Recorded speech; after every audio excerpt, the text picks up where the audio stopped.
Iran drone దాడుల నేపథ్యంలో Gulf ప్రాంతంలో ఉద్రిక్తతలు నెలకొన్నాయి. ప్రపంచంలోనే అతిపెద్ద ఎల్ఎన్జీ ఉత్పత్తిదారు అయిన ఖతార్ ఎనర్జీ భారత్కు చేసే లిక్విడిఫైడ్ న్యాచురల్ గ్యాస్ సరఫరాను తగ్గించింది. సంస్థ స్థావరాలపై దాడుల కారణంగా ఉత్పత్తి తాత్కాలికంగా నిలిచిపోవడంతో భారత కొనుగోలుదారులకు కాంట్రాక్ట్ షిప్మెంట్లలో అయితే అంతరాయం ఏర్పడే అవకాశం ఉందని వెల్లడించింది. భారత్ ప్రతి సంవత్సరం సుమారు 27 మిలియన్ టన్నుల ఎల్ఎన్జీ దిగుమతి చేసుకుంటుండగా అందులో సుమారు 40% ఖతార్ నుంచి వస్తుంది.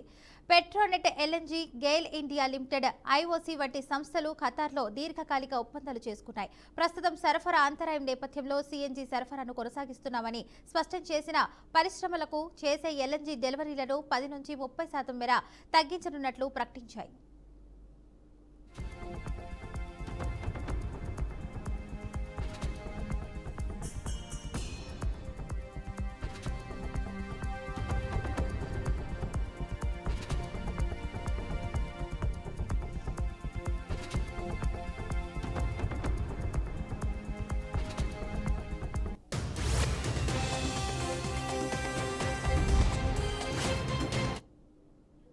ప్రస్తుతం స్పాట్ మార్కెట్లో ఎల్ఎన్జీ ధరలు భారీగా పెరిగి మిలియన్ బ్రిటిష్ థర్మల్ యూనిట్కు $25 వద్ద ట్రేడ్ అవుతున్నాయి.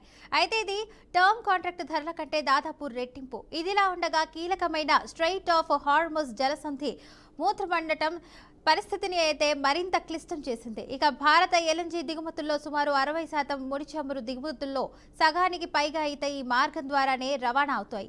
అయితే ఈ పరిణామాల వల్ల ఎరువుల రంగం, గ్యాస్ ఆధారిత పరిశ్రమల తీవ్రమైన ఇంధన కొరత, అధిక ఖర్చుల ఒత్తిడిని ఎదుర్కొనే అవకాశం ఉంది.